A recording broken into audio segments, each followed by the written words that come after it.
अस्सलाम वालेकुम, this is doctor आमना। आज हम बात करेंगे इंटरमिटेंट फास्टिंग के बारे में। इंटरमिटेंट फास्टिंग क्या है? इंटरमिटेंट फास्टिंग एक ईटिंग पैटर्न है जिसको हम वेट लूज़ के लिए फॉलो करते हैं। इसमें 16/8 रेशो का रूल होता है। 16 घंटे जो है उसमें आपने कुछ खाना नहीं होता, आप पी सकते हैं और 8 घंटे की विंडो में आप खा भी सकते हैं। अब हम बात करते हैं डाइट प्लान की। इंटरमिटेंट फास्टिंग में जो लोग वेट लॉस करना चाहते हैं उसके लिए क्या डाइट प्लान होना चाहिए, कौन सी ऐसी फूड्स हैं जिससे आप वेट लॉस कर सकते हैं। इसमें आप विंडो अपनी मर्जी के सिलेक्ट कर सकते हैं। अगर आप 11 बजे उठते हैं तो 11 से 7 की विंडो आप सिलेक्ट करेंगे। अगर आप 12 बजे उठते हैं तो 12 से 8 की विंडो। अगर आप 12 बजे उठते हैं तो सबसे पहले उठ के निहार मुंह आपने 1 गिलास पानी में 2 चम्मच इसको घोल के डालने हैं, वो पीना है। उसके ऊपर से 1 गिलास पानी का और आपने पी लेना है। उसके बाद आपका फर्स्ट मील जो होगा, नाश्ता होगा, वो आपने क्या करना है, 1 कप लो फैट मिल्क का आपने इस्तेमाल करना है। दूध को बॉयल करके उसके ऊपर से मलाई जो है वो आपने रिमूव करनी है 2 दफा।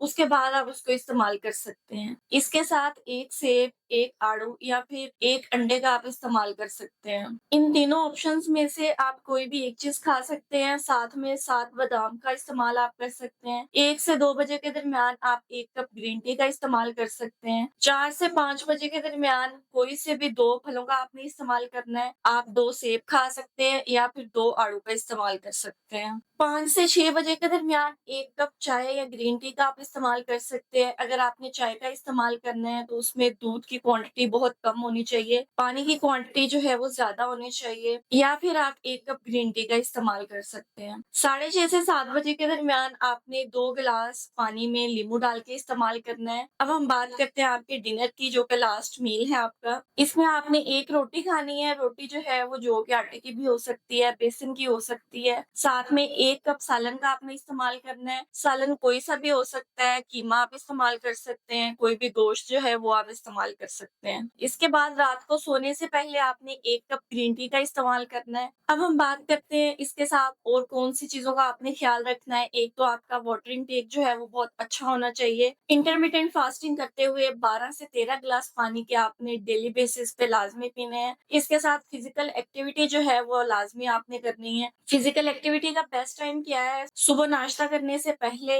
या फिर डिनर करने से पहले आधा घंटा फिजिकल एक्टिविटी आपने लाजमी करनी है। अब हम बात करते हैं उन लोगों की जो इंटरमिटेंट फास्टिंग के पैटर्न को फॉलो नहीं कर सकते। एक तो ब्रेस्ट फीडिंग फीमेल्स जो फीड करवा रही हैं, दूसरा प्रेग्नेंट फीमेल्स इस पैटर्न को फॉलो ना करें, तीसरा टीन एज के बच्चे जो हैं जो वेट लूज करना चाहते हैं वो इस पैटर्न को किसी भी डाइटिशियन से कंसल्ट किए बगैर इस्तेमाल ना करें। अगर आप भी अपनी अपॉइंटमेंट बुक करवाना चाहते हैं तो दिए गए नंबर पर रब्ता करें। शुक्रिया।